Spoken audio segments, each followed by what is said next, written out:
Bismillahirrahmanirrahim. Assalamualaikum warahmatullahi wabarakatuh. Walhamdulillahi hamdan katsiran thayyiban mubarakan fih kama yuhibbu rabbuna wa yarda. Asyhadu an la ilaha illallah wahdahu la syarikalah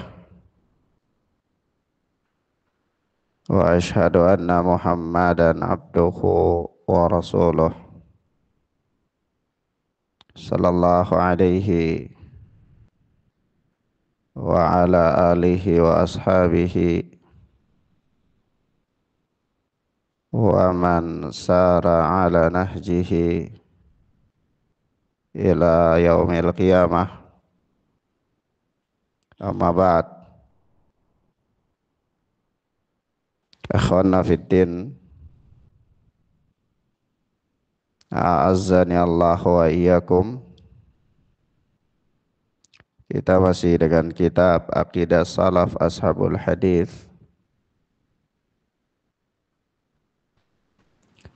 Kita telah sampai pada nasihat daripada Al-Imam As-Sabuni rahimana wa rahimahallah, di mana beliau berkata, wala yaghurranna ikhwani hafidhahumullah kathratu ahlil bid'ah wa wufuri adadihim, bahwa janganlah sahabat-sahabatku yang semoga Allah menjaga mereka,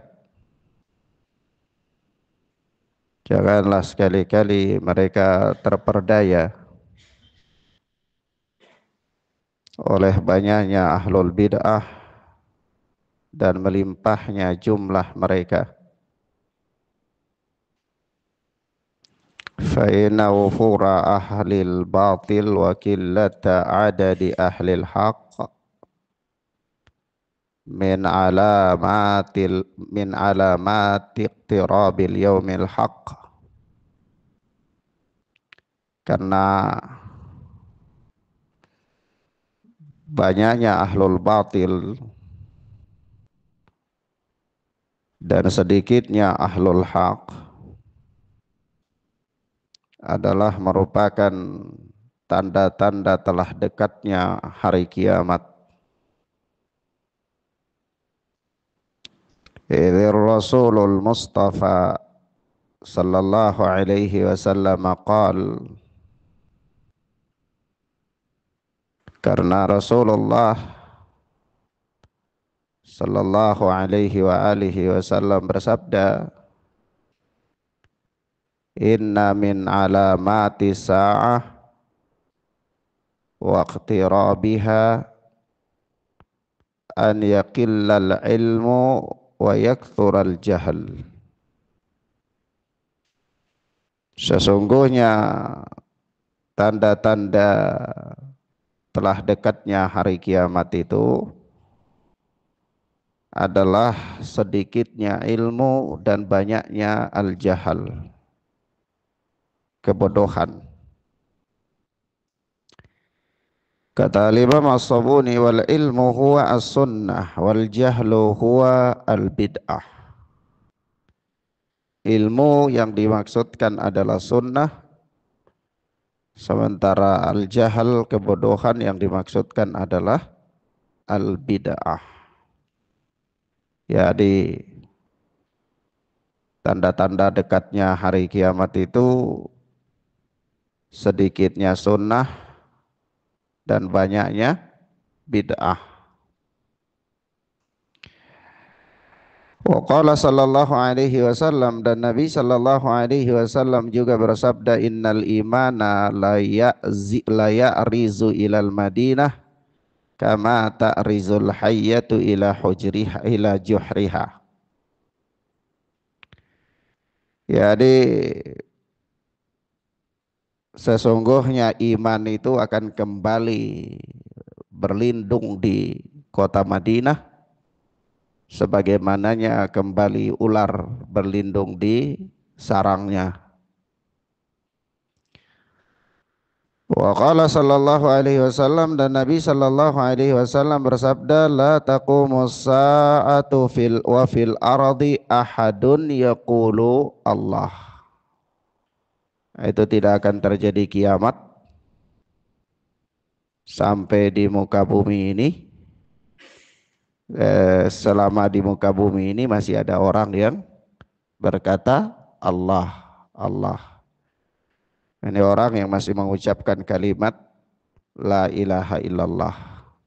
Ya, masih ada orang yang beriman, masih ada orang yang beriman. Maka di sini pada ucapan Al-Imam As-Sabuni rahimana wa rahimahullah ini ada beberapa hal penting ya ikhwan. Pertama, Al-Imam As-Sabuni mengisyaratkan kepada kita bahwa di akhir zaman itu sudah merupakan sunnatullah bahwa akan banyaknya kebid'ahan, akan banyaknya kejahilan, dan sedikitnya ahlul haq, dan sedikitnya ahlul haq. Orang-orang yang berpegang teguh dengan kebenaran sedikit. Mereka umumnya dicuekin, tidak diberi panggung, orang-orang diabaikan. Tapi ahlul batil merajalela. Kebid'ahan banyak sekali. Nah, ini tentu isyarat kepada banyak dari hadis-hadis Nabi sallallahu alaihi wasallam. Di antaranya hadis yang dikeluarkan oleh Imam Muslim rahimahullah dalam Kitabul Iman, Rasulullah sallallahu alaihi wasallam bersabda, bada'al Islamu ghariban wa sayaudu ghariban kama bada, fatuba lil ghuraba. Islam itu datang mulai awal itu dalam keadaan gharib, asing, dan dia akan kembali asing pula sebagaimana awal datangnya itu. Fatuba lil ghuraba, maka tuba bagi orang-orang yang dianggap asing itu, ya, berbahagialah bagi mereka. Maka di sini isyarat ya yang jelas dari Rasulullah. Nah, kalau Rasulullah sallallahu alaihi wasallam mengisyaratkan bahwa Islam itu akan kembali sebagaimana awal datangnya, maka kita bisa melihat ya sejarah Islam. Bagaimana awal Islam dibawa oleh Rasulullah sallallahu alaihi wasallam. Hanya beliau seorang diri yang terasingkan di tengah-tengah berbagai macam kesyirikan dan kemungkaran ketika itu. Lalu beliau berdakwah 1-2 pengikut. Bahkan setiap orang yang mengikuti beliau itu diintimidasi ya oleh orang-orang musyriki, bahkan tidak segan-segan upaya untuk melakukan pembunuhan, penjegalan terhadap dakwah beliau itu terjadi di mana-mana pada zaman tersebut. Dakwah secara sembunyi-sembunyi, sampai kisahnya Abu Dzar Al-Ghifari itu ketika datang untuk mencari tahu kebenaran di kota Makkah, itu dia dari kota Ghifar, wilayah Ghifar itu datang ke Makkah. Datang tidak bawa bekal, sampai di sana duduk-duduk di dekat seputaran lingkungan Ka'bah, situ di dekat air Zam-Zam. Karena di situ orang tempat berkumpul ya, pusat keramaian di zaman itu di wilayah sekitar itu. Duduk-duduk untuk apa? Untuk cari tahu tentang kebenaran. Tapi tidak mau bertanya kepada orang. Bertanya takut salah orang, ya bisa diintimidasi. Ya, karena beliau telah dengar kabar tentang kehadiran Rasulullah. Beliau datang ingin cari tahu langsung. Sampai beberapa hari dilihat oleh Ali bin Abi Thalib radhiyallahu taala anhu. Dan Ali melihat orang ini tidak wajar nih, datang ke sini, duduk setiap hari di sini, Tidak ada urusan apa-apa, berdagang juga bukan, ya, dan seterusnya. Ada apa? Ya, akhirnya dipanggil ke rumah, diajak oleh Ali bin Abi Thalib ke rumahnya, dikasih tempat bermalam, dikasih makan, dan nggak diajak-ajak ngomong, nggak, ya. Ya, memang kebiasaan orang-orang yang berakhlak mulia itu tidak terlalu kepo, ya. Kalau kita ini kan kepo, ya, suka sibuk nyari tahu urusan orang, walaupun orang itu nggak mau ngasih tahu kita, ya. Nah, ya kadang-kadang kita sudah sibuk cari tahu urusan orang, begitu kita sibuk, kita tahu, kita marah juga. Padahal dia sendiri nggak minta kita untuk sibuk di situ.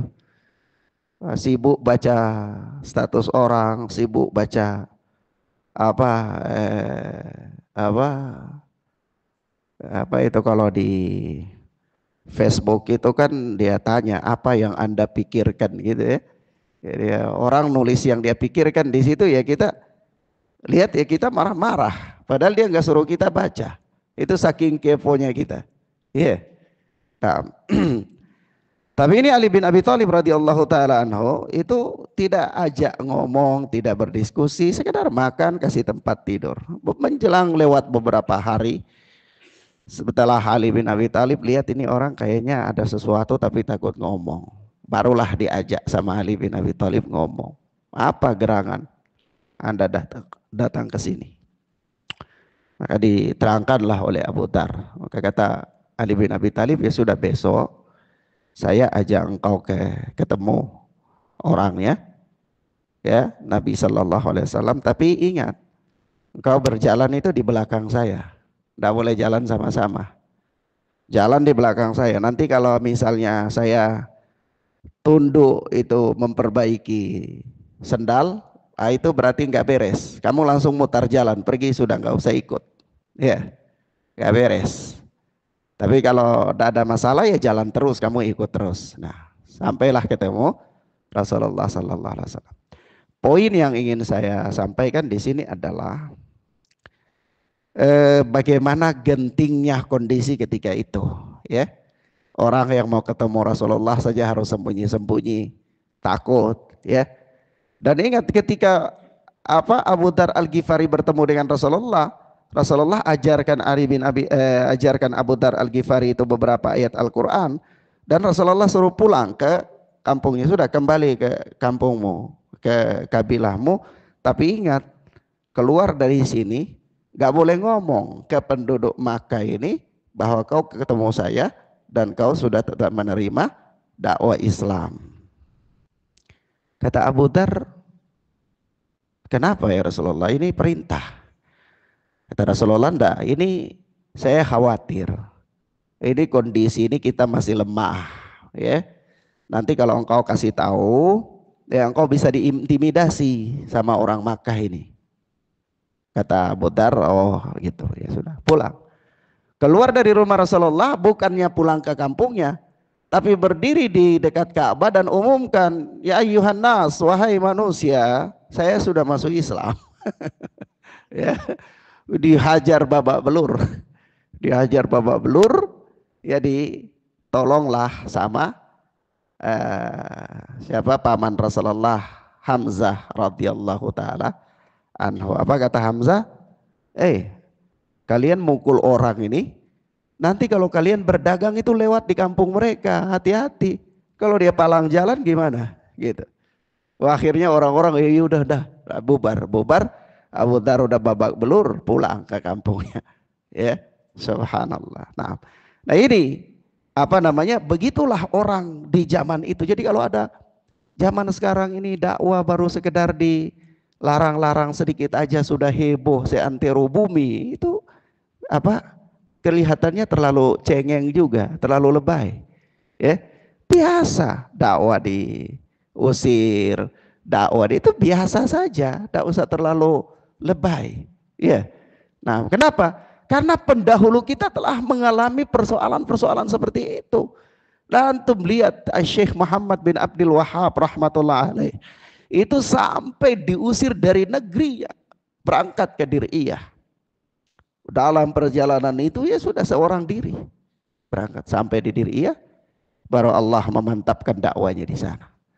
Al-Imam Bukhari diusir dari Naisabur, keluar seorang diri sampai meninggal dalam safar, seorang diri pun. Syekhul Islam Ibnu Taimiyah dipenjara. Al-Imam Ahmad rahimahullah dipenjara lebih dari 20 bulan, dicambuk di hadapan umum.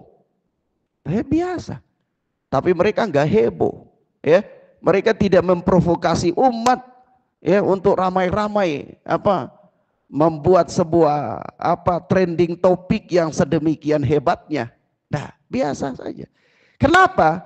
Karena cobaan ya yang mereka alami di dalam dakwah itu adalah bagian dari pernak-pernik dakwah. Dan itu bagian dari ibadah.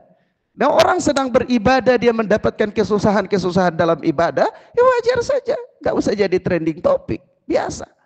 Ya. Maka ikhwan fiddin azani Allah wa iyyakum, di zaman Al-Imam As-Sabuni mengisyaratkan kepada kita seperti itu. Karena apa ikhwan? Kita lihat ya, di zaman-zaman itu terjadinya perang akidah itu luar biasa sekali. Sampai dua saja. Kalau ahlul bid'ah berkuasa, ahlul haq dipadamkan. Itu sudah terjadi. Sampai di zaman Al-Imam Al-Barbahari, rahimana wa rahimahullah, itu Al-Imam Al-Barbahari harus sembunyi dari suatu tempat ke tempat yang lain. Ya, sampai apa? Meninggal di rumah seorang muridnya di dalam kamar dan dikuburkan di situ. Jadi apa? Dikuburkan di situ. Subhanallah, bagaimana kondisinya? Kenapa? Ahlul bid'ah memprovokasi penguasa. Untuk apa? Menciduk Al-Imam Al-Barbahari rahmatullah alaih. Sampai beliau harus lari, berpindah, bersembunyi dari satu rumah ke satu rumah, meninggal di rumah salah seorang muridnya dan dimakamkan di situ di dalam kamarnya situ. Saking supaya apa? Diamnya, nggak boleh tersebar tentang kondisi Al-Imam Al-Barbahari. Siapa yang berteman dengan dia disiksa, ditangkap. Ya, orang mau gaul dengan ulama saja takut. Ya, apalagi mau hadiri majelis ilmunya, apalagi mau menyebarkan pemikirannya, sama sekali enggak. Berganti zaman ini, di mana ahlul haq ada kalanya di atas, ada kalanya ahlul haq berada di bawah. Ya, dunia didominasi oleh ahlul bid'ah, ahlul batil. Dan kecaman-kecaman, intimidasi didapatkan, itu sudah silih berganti terjadi. Nah, sampai pada akhir zaman akan terulang masa seperti itu, kata Al-Imam As-Sabuni. Maka kalau sampai pada satu zaman atau satu daerah di mana ahlul bid'ah itu mendominasi, lalu mereka dengan pemikiran mereka, dengan sarana mereka, dengan segala upaya yang mereka lakukan, jangan pernah terperdaya oleh mereka. Jangan pernah terperdaya oleh mereka. Seandainya Anda seorang diri, jangan bersedih karena seorang dirinya Anda di atas al-haq. Jangan. Tetap komitmen.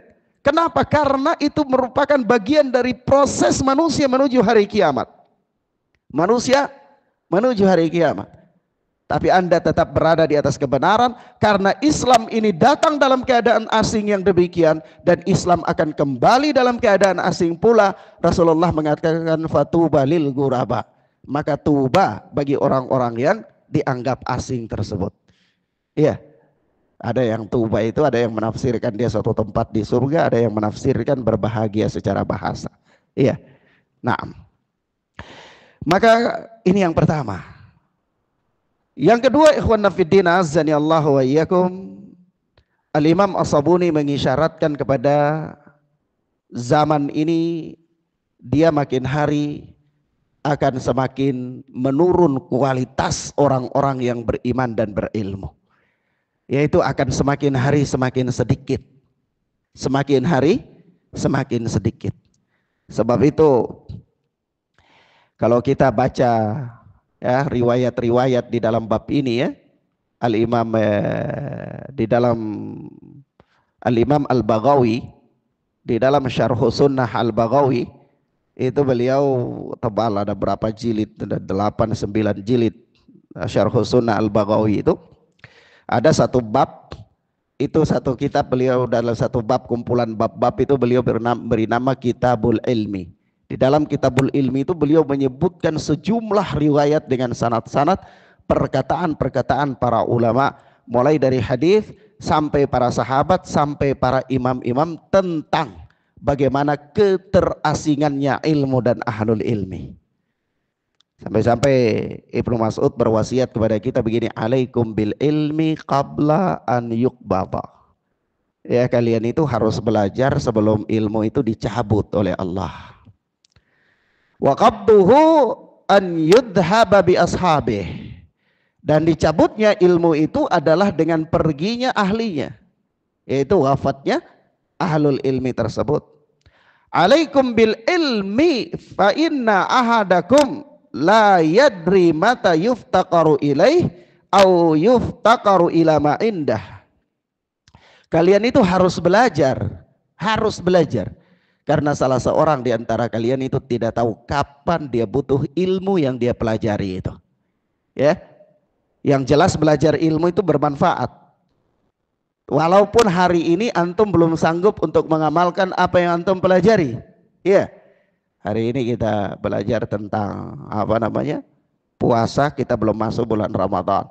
Tapi kita tidak tahu kapan kita butuh. Allah hidupkan kita sampai pada bulan Ramadan, kita butuh ilmu tentang bermuamalah dengan bulan Ramadan, puasa di dalamnya dan hal-hal yang lainnya. Kita belajar tentang manasik haji, hari ini kita masih fakir. Siapa tahu Allah beri kita rizki, kita berangkat haji, kita butuh dengan ilmu yang namanya haji. Kita belajar tentang jihad. Hari ini kita hidup damai-damai saja. Tapi bisa jadi di akhir zaman Allah memilih kita, menjadikan kita sebagai para mujahidin yang hadir di medan jihad, yang bayang-bayang pedang musuh adalah merupakan sebuah keselamatan dari adab kubur bagi kita, dan surga berada di bawah bayang-bayang pedang tersebut. Allah pilih kita menjadi para syuhada, bisa jadi. Nah, ketika itu kita butuh dengan apa? Dengan ilmu tentang hal tersebut. Alaikum bil ilmi fa inna ahadakum la yadri mata yuftaqaru ilaih au yuftaqaru ila ma indah. Ya, sekalian itu wajib untuk belajar, karena salah seorang dari kalian itu tidak tahu kapan kalian butuh ilmu tersebut. Kapan? Belajar. Intinya belajar dan belajar. Lalu kata Ibnu Mas'ud apa? Innakum satajiduna aqwaman yaz'umuna annahum yad'unakum ila kitabillahi azza wajal. Sungguh nanti kalian mendapati suatu kaum, kata Ibnu Mas'ud. Suatu kaum yang apa? Yaz'umuna annahum yad'unakum ila kitabillah. Mereka mengklaim bahwa mereka mengajak kalian kepada kitabullah. Mereka mengajak kalian kepada kitabullah. Wa qad nabaduhu wara'a dhuhurihim, tetapi sungguh mereka telah melemparkan kitabullah itu ke belakang punggung-punggung mereka. Artinya ada satu kaum yang dia klaim bahwa dakwanya itu adalah dakwah kepada kitabullah. Ada satu kaum yang dia klaim bahwa dia mengajak manusia kembali kepada Allah Azza wa Jal. Dia klaim, tapi itu kan cuma klaimnya dia. Tapi ketika diteliti, diperiksa, dikembalikan kepada pemahaman yang benar, ditakar dengan perjalanan para salaf, ternyata justru dia bertentangan secara frontal dengan Al-Quran. Tapi kita tidak bisa tahu itu. Dari mana kita mengetahui itu? Kalau kita punya bekal ilmu. Maka Ibnu Mas'ud mengatakan kepada kita, berbekallah dengan ilmu, belajarlah, karena nanti kalian akan mendapati suatu kaum yang demikian. Nah, untuk menepis itu, untuk menyaring itu dengan apa? Dengan ilmu. Nah, kalau sekiranya manusia mengabaikan ilmu agama, zaman penuh dengan kebodohan, orang-orang alim itu sedikit saja, referensi umat sedikit saja, yang banyak adalah para ruwaibidah. Bagaimana kita menakar orang-orang yang mengklaim bahwa mereka mengajak manusia kepada kitabullah ini? Dengan apa kita akan takar mereka? Neraca kita apa kalau kita nggak memiliki neraca? Tidak memiliki timbangan, tidak memiliki ilmu untuk menimbang itu. Ya. Perhatikan baik-baik, kata Ibnu Mas'ud, wasatajiduna aqwaman yaz'umuna annahum yad'unakum ila kitabillah azza wa jal wa qad nabaduhu wara'a dhuhurihim. Kalian nanti mendapati satu kaum. Artinya isyarat kepada kita bahwa nanti mau atau tidak mau, kita akan melihat dakwah-dakwah yang menyeru manusia kepada kesesatan dan penyimpangan itu banyak sekali, meskipun mereka berlabel dengan label Al-Quran. Meskipun background mereka itu adalah apa?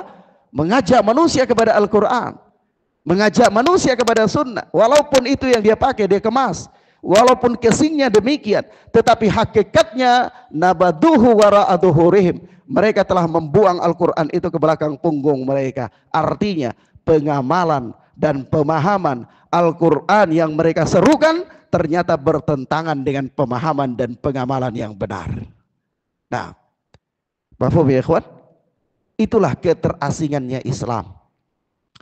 Sampai-sampai Abu Dzar Al-Ghifari mengatakan kepada kita, Abu Dzar Al-Ghifari katakan begini, mali ara ulama'akum yadhabuna wa juhalakum la yata'allamun fata'allamu qabla an yurfa'al ilmu fa inna raf'al ilmi dahabul ulama. Kata Abu Dzar Al-Ghifari, ada apa dengan diriku ini? Kenapa aku melihat ulama-ulama kalian ini sudah pergi semuanya, sementara orang-orang jahil di antara kalian ini nggak belajar. Orang-orang awam di kalian ini tidak belajar, tidak ada semangat belajar. Ya, girohnya untuk belajar itu tidak ada. Sementara ulama satu demi satu pergi. Dan subhanallah hari ini ya, hari ini dengan kecanggihan teknologi itu kita gampang mendengar ya, beritahu nih sini ada seorang syekh meninggal, di sini ada seorang alim wafat, di sini ada ahli hadis wafat, di sini ada ahli tahqiq wafat, dan seolah-olah dalam 1 tahun itu beruntun kita mendengar 3, 4 sampai 5 orang alim yang wafat. Iya. Tapi itu tidak membuat para juhala, orang-orang awam ini tergerak untuk segera belajar. Biasa saja bagi mereka. Nah, ini yang membuat bingung Abu Dzar Al-Ghifari radhiyallahu taala anhu. Kalau Abu Dzar Al-Ghifari saja bingung, para ulama pergi, orang jahil nggak belajar, nyantai-nyantai saja, tentu kita mimbabil aula, kita lebih bingung lagi ya dengan kondisi yang demikian. Maka kata beliau, kata Abu Dzar Al-Ghifari, fata'allamu qabla ayyurfa'al ilmu fa inna raf'al ilmi dahabul ulama. Ya, kalian harus belajar ya sebelum ilmu itu diangkat oleh Allah Subhanahu wa taala, dan diangkatnya ilmu itu dengan cara perginya para ulama. Ikhwan fiddin azza Allah wa iyyakum, ketika para ulama telah pergi, orang-orang alim itu hanya sedikit saja di permukaan bumi ini, maka otomatis pasti terjadi kerusakan-kerusakan yang sangat banyak sekali. Ya, pasti terjadi kerusakan-kerusakan yang sangat banyak. Karena umat tidak lagi mempunyai referensi. Umat tidak lagi mempunyai referensi. Nah, kemudian Rasulullah Sallallahu Alaihi Wasallam juga telah mengatakan kepada kita di dalam hadis ya, hadis Abdullah bin Amr bin As, la taqumus sa'ah illa ala syiraril khalq. Kiamat itu terjadi melainkan terhadap seburuk-buruknya makhluk. Seburuk-buruknya makhluk. Sampai-sampai kalau kita baca riwayat tentang terjadinya hari kiamat itu, sampai masih ada orang yang alim, masih ada orang yang beriman, ketika terjadi kiamat Allah matikan mereka semuanya, Allah wafatkan mereka semua. Ya, Allah wafatkan orang-orang yang pada hati mereka masih ada setitik keimanan, itu diwafatkan oleh Allah dengan bertiupnya angin yang mencabut nyawa seluruh orang-orang beriman. Setelah itu baru kiamat itu terjadi kepada mereka. Kiamat terjadi kepada orang-orang yang seburuk-buruk makhluk, yang tidak ada pada diri mereka keimanan walaupun sebesar biji pasir, tidak ada. Ya, bagian dari kasih sayang Allah kepada orang-orang yang beriman. Dan kita kalau menyaksikan periode demi periode, tahun demi tahun ya, itu dia berlalu, semakin ke sini semakin buruk keadaan bumi ini, semakin ke sini semakin buruk keadaan bumi, maka itu adalah bagian daripada sunnatullah, karena memang Allah Subhanahu wa taala telah mengatur, telah menakdirkan, telah menciptakan bahwa manusia memang nanti menuju sampai kepada keburukan, supaya terjadinya kiamat itu kepada makhluk yang paling buruk di permukaan bumi ini. Ya, maka dari itu manusia masing-masing berusaha untuk mengeluarkan dirinya dari manusia yang paling buruk. Bagaimana untuk mengeluarkan dirinya dari manusia yang paling buruk? Tidak ada cara lain kecuali berbekal dengan keimanan. Berbekal dengan keimanan. Bagaimana orang itu bisa menumbuh keimanan? Dia harus punya ilmu. Dia harus punya apa? Punya ilmu. Dia punya ilmu tentang akidah, ilmu tentang ibadah, dan ilmu tentang ibadah dan seterusnya. Supaya apa? Dia bisa bertahan istiqamah di tengah-tengah gelombang kerusakan dan badai kerusakan. 6. Kemudian selanjutnya berkata Imam As-Sabuni rahimana wa rahimahullah, wa man tamassaka al-yawma bi sunnati Rasulillah sallallahu alaihi wasallam wa amila biha wastaqama 'alaiha wa da'a ilaiha kana ajruhu awfara wa aktsara min ajri man jara ala hadhil jumlati fi awailil Islam wal millah. Idzir Rasulu al-Mustafa sallallahu alaihi wasallam qala lahu ajru khamsina faqila khamsina minhum qala bal minkum innama qala sallallahu alaihi wasallam dzalika liman ya'malu bi sunnatihi inda fasadi ummatihi, kata al-Imam As-Sabuni. Barang siapa yang pada hari ini berpegang dengan sunnah Rasulullah sallallahu alaihi wasallam, pada hari kapan ini? Pada zamannya al-Imam As-Sabuni, ya. Pada zaman al-Imam As-Sabuni. Tentunya pada zaman kita lebih keras lagi. Iya, lebih keras lagi karena pergeseran sebagaimana yang kita katakan, ya. Pergeseran kualitas keilmuan, pergeseran kualitas ketakwaan, pergeseran apa? Kualitas semangat dan giroh manusia. Maka dari itu kata Imam As-Sabuni pada zaman beliau, wa man tamassaka al-yawma bi sunnati Rasulillah sallallahu alaihi wasallam wa amila biha wastaqama 'alaiha, ya, dan dia beramal dengannya serta dia istiqamah di atasnya, wa da'a ilaiha, dan dia mengajak manusia kepada sunnah Rasulullah itu, kana ajruhu awfara wa aktsara min ajri man jara ala hadhil jumlati fi awailil islami wal millah. Pahalanya lebih banyak dan lebih besar daripada orang yang berpegang teguh dan beramal serta istiqamah di atas sunnah pada awal-awal Islam, ya, pada awal-awal Islam. Artinya begini, orang yang beramal di awal-awal Islam di zaman keemasan itu dibandingkan dengan orang yang beramal pada zaman penuh dengan fitnah tentu berbeda. Kenapa berbeda? Karena berbeda kesengsaraannya dalam beramal itu, kesusahannya dalam beramal, penderitaannya dalam beramal, ya. Sementara ada kaidah di kalangan para ulama begini, al ajru ala qadril masyaqqah, ya, yakni al ajru ala qadri masyaqqah, yakni pahala itu diberikan oleh Allah sesuai dengan kadar kesulitan. Semakin seseorang mendapatkan kesulitan, penderitaan dalam sebuah ibadah, maka dia mendapatkan pahala yang semakin besar. Ada ibadah dilakukan oleh orang, misalnya ini, orang belajar menuntut ilmu, dia naik mobil enak, ya, dengan orang belajar pakai kuda, jalan ke sana sama pakai kuda, sama-sama mendatangi satu majelis yang sama, jarak yang sama, tapi mereka mendapatkan pahala yang berbeda. Kenapa? Tingkat kesusahannya berbeda. Iya. Sebab itu dikatakan di situ apa? Al ajru ala qadri masyaqqah. Pahala itu, ya, sesuai dengan kadar kesulitan. Kadar kesulitan. Nah, ini yang diisyaratkan oleh Al-Imam As-Sabuni. Lalu beliau membawa hadis. Beliau membawa hadis. Kata beliau begini selanjutnya, Idzir Rasulul Mustafa sallallahu alaihi wasallam qala, karena Rasulullah sallallahu alaihi wasallam itu bersabda, lahu ajru khamsina, bagi orang demikian itu 50 pahala, 50 pahala.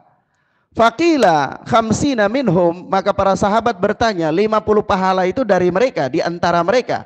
Artinya di antara orang-orang belakang ini mereka beramal berpegang teguh dengan sunnah, dibandingkan dengan orang yang tidak berpegang dengan sunnah, dia mendapatkan 50 pahala. Perbandingannya mereka saja. Begitu kata para sahabat. Bertanya kepada Rasulullah. Tapi apa kata Rasulullah? Qala bal minkum, tidak, bahkan dari kalian. Ya, ini 50 pahala itu dari sahabat, bukan dari orang-orang selevel. Nah, antum ini hari ini beramal, berpegang teguh dengan sunnah, istiqamah di atasnya, mendakwahi manusia kepadanya. Di dalam bidang ini saja, keistimewaan khusus antum dapatkan, itu mendapatkan 50 pahala dari kalangan para sahabat ridwanullahi alaihim ajma'in. Paham maksudnya ikhwan? Paham ya? Baik. Kemudian kata beliau, kata Imam As-Sabuni, wa inna maqala sallallahu alaihi wasallam dzalika liman ya'malu bi sunnati 'inda fasadi ummatihi. Yani Rasulullah sallallahu alaihi wasallam mengucapkan hal itu karena apa? Bagi orang yang beramal dengan sunnah beliau itu tatkala umatnya dipenuhi dengan kerusakan. Ya, kalau dia beramal di tengah-tengah orang yang rusak, ya tentu cobaannya banyak, ya, penderitaannya besar, maka pahalanya juga besar. Sebab itu begini, ada terlepas dari hadis ini nanti kita bicarakan, ya. Kita bicarakan hadis ini, yakni apa? Sebagian para ulama menganggap lafaz khamsina minhum itu khamsina minkum, ya, 50 pahala dari kalian, kata dari kalian itu sebagian para ulama menolaknya karena menganggapnya dhaif. Ya, kalimat itu dhaif. Memang kalau kita melihat seluruh riwayat-riwayat tentang hadis ini, masing-masing riwayatnya baik yang dikeluarkan oleh Al-Imam Ahmad, Al-Imam Ibnu Hibban, Al-Imam Abu Daud, dari beberapa sahabat, ya, Ibnu Mas'ud, Abu Hurairah, ya, dan lain-lainnya, ada kurang lebih ada 4 orang sahabat yang meriwayatkan hadis ini. Itu memang semua tidak luput dari cacat, ya. Tetapi para ulama seperti Al-Alama Albani, meskipun di dalam silsilah ad-dhaifah beliau menyebutkan kelemahan hadis ini, namun kemudian di dalam silsilah as-sahihah beliau mengatakan terkumpulnya riwayat-riwayat ini menyebabkan riwayat ini menjadi apa? Sahih. Begitu kata Al-Imam Albani rahimahullah.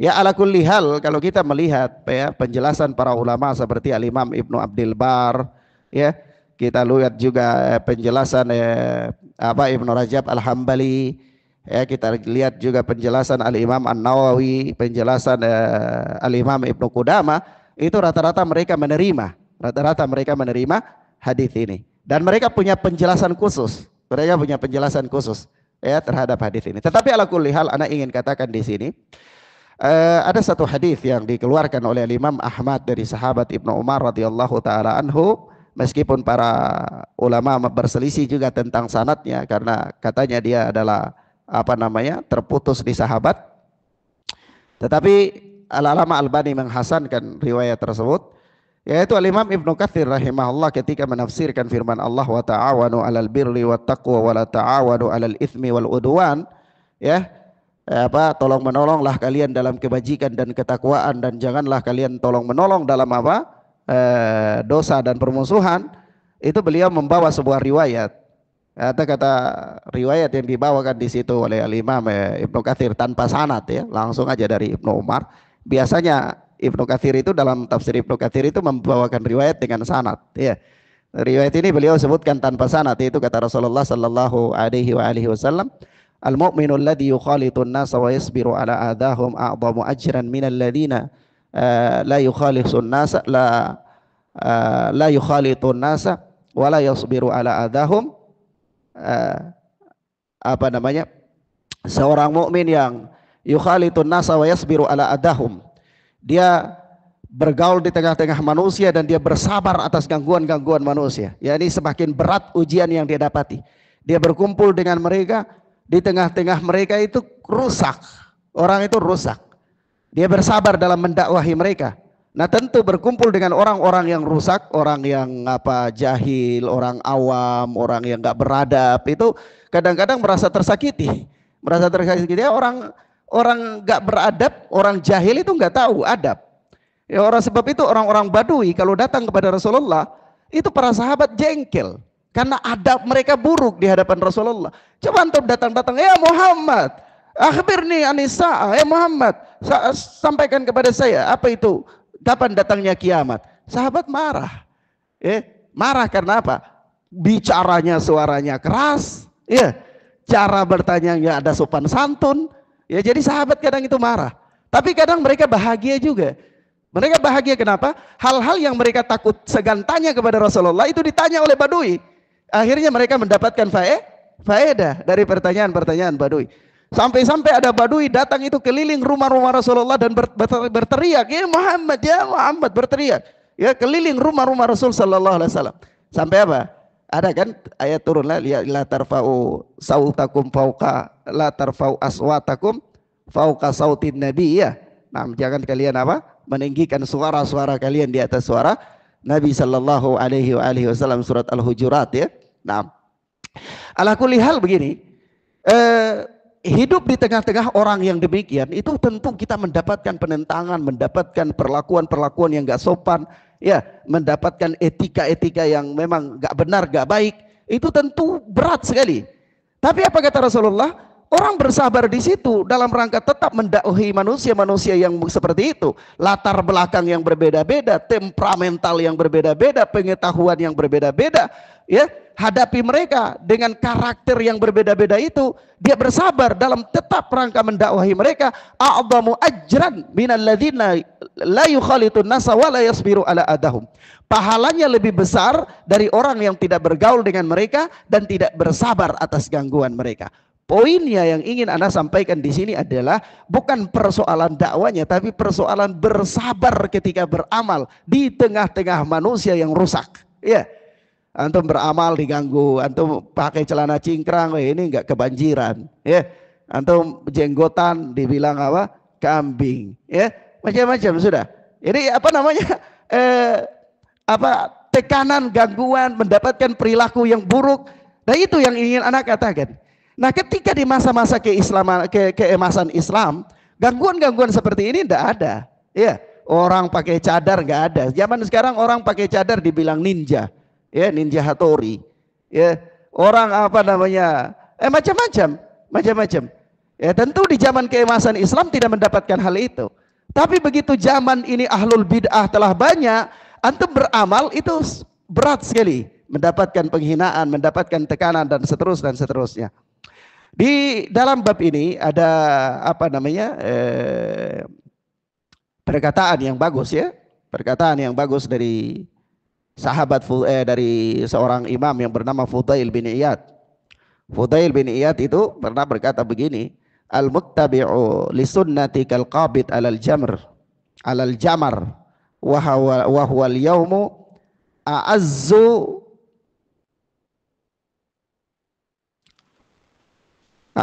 minal qabid alal jamar. Kata beliau, kata Fudail bin Iyad, orang yang berpegang dengan sunnah ya pada zaman-zaman yang penuh dengan fitnah itu seperti orang yang menggenggam bara api. Ya, wa huwal yauma a'azzu minal kabid alal jamar. Yaitu pada hari ini ya berpegang teguh dengan sunnah itu lebih istimewa lagi daripada maksudnya lebih berat lagi daripada memegang atau menggenggam bara api. Menurut pandangan dia, menurut pandangan Fudail bin Iyad. Antum tahu Fudail bin Iyad hidup itu di masa kapan? Termasuk masa keemasan Islam. Masa orang masih menghafal ribuan hadis, orang masih menghafal ratusan hadis dengan sanad-sanadnya. Orang masih bisa berjalan berbulan-bulan untuk mendapatkan satu hadis saja. Itu di zaman beliau. Artinya zaman kepedulian manusia dan giroh manusia terhadap agama itu masih tinggi. Tapi beliau mengatakan hari ini dalam pandangan beliau berpegang teguh dengan sunnah itu lebih istimewa lagi dari menggenggam bara api. Ini lebih berat lagi dari menggenggam bara api. Subhanallah. Bandingkan dengan zaman kita. Mimbabil Allah. Tentu lebih lebih berat lagi. Ya, lebih berat lagi. Begitu pula Abu Ubaid Al-Qasim bin Salam. Abu Ubaid Al-Qasim bin Salam itu beliau pernah berkata, al-muttabi'u li athari Rasulillah sallallahu alaihi wasallam fi ghurbatin kal qabid alal jamar wa huwa al-yawma indi a'zamu ajran min ad-daribi bi sayfihi fi sabilillah. Wah, ini lebih ngeri lagi.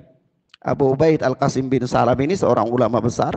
Nama beliau, pendapat-pendapat beliau sering dinukil oleh Al-Hafidh Ibnu Hajar dalam Fathul Bari. Ya. Beliau berkata bahwa orang yang berpegang teguh dengan athar Rasulullah, dengan hadis Rasulullah sallallahu alaihi wasallam itu seperti orang yang memegang bara api. Kata beliau, yaitu orang yang berpegang teguh dengan sunnah Rasulullah fi gurbatin, pada masa-masa keterasingan Islam, itu kal qabid alal jamar, seperti orang yang berpegang menggenggam bara api. Wa huwal yauma indi a'dhamu ajran minad dharibi bi sayfi fi sabilillah. Dan dalam pandanganku hari ini, berpegang teguh dengan sunnah Rasulullah itu adalah lebih besar pahalanya daripada berperang di jalan Allah. Apakah saking saking beratnya berpegang teguh dengan sunnah Rasulullah pada masa masa gurbatul Islam, pada masa gurbatul Islam. Naam. Ikhwana fiddin azani Allah wa iyyakum. Ini hadis ya. Sebab itu di sini ada hadis yang diisyaratkan oleh Al-Imam As-Sabuni di sini ya, yaitu hadis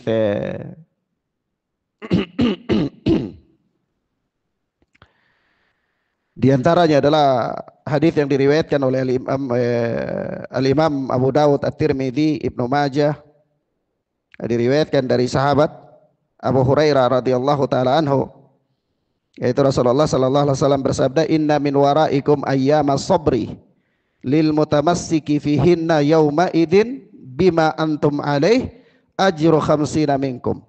Qalu ya nabi Allah au minhum, qala bal minkum. Ya, yaitu sesungguhnya setelah kalian akan datang hari-hari yang penuh dengan kesabaran. Hari-hari yang penuh dengan kesabaran. Ya, lil mutamassiki fihinna yauma idzin bima antum alaihi, itu orang-orang yang berpegang teguh pada hari itu dengan apa-apa yang kalian berada di atasnya pada hari ini, itu ajru khamsina minkum, mendapatkan pahala 50 orang dari kalian.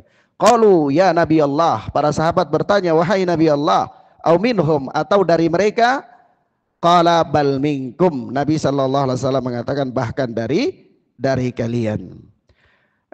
Hadis ini mirip dengan hadis yang dikeluarkan juga oleh Al-Imam Tirmidzi, meskipun Al-Imam Tirmidzi mengatakan hasan gharib ya, dari hadis Ibnu Mas'ud radhiyallahu taala anhu, itu Rasulullah sallallahu alaihi wasallam mengatakan, innakum fi zamanin man taraka minkum asyrama umira bih halaka, thumma yati zamanun man amila minhum usyrama umira bih naja. Jadi innakum fi zamanin, sesungguhnya kalian itu berada pada satu zaman, man taraka minkum usyra ma umira bih halaka. Ya, barang siapa dari kalian dia meninggalkan usyra 1/10 dari apa yang diperintahkan kepadanya, halaka, dia binasa. Tsumma yati zamanun, kemudian nanti akan datang lagi satu zaman, man amila minhum usyra, barang siapa dari mereka yang mengamalkan 1/10 ma umira bih, dari apa yang diperintahkan, naja, dia akan selamat. Ya, yakni zaman yang begitu berat sehingga dia beramal dengan amalan yang sedikit saja, dia selamat. Dia selamat. Tapi zaman para sahabat, zaman yang begitu barang siapa yang meninggalkan sedikit saja dia binasa. Ya, tinggalkan 1/10 binasa zaman sahabat. Kemudian nanti ada satu zaman yang ketika mengamalkan 1/10 saja dia selamat. Dia selamat. Subhanallah. Ini tentang keutamaan orang-orang yang berpegang dengan agama pada zaman-zaman yang penuh dengan fitnah, zaman-zaman yang penuh dengan kesabaran, yang kata Rasulullah ayyamus sabri, hari-hari yang penuh dengan kesabaran. Naam. Ikhwana fiddin azani Allah wa iyyakum, adapun penjelasan pemahaman terhadap hadis ini insyaallah taala kita sampaikan pada pertemuan berikutnya biidznillah. Wa sallallahu ala nabiyina Muhammad wa ala alihi wa sahbihi wasallam. Subhanakallahumma bihamdika asyhadu an la ilaha illa anta astaghfiruka wa atubu ilaik. Wassalamualaikum warahmatullahi wabarakatuh.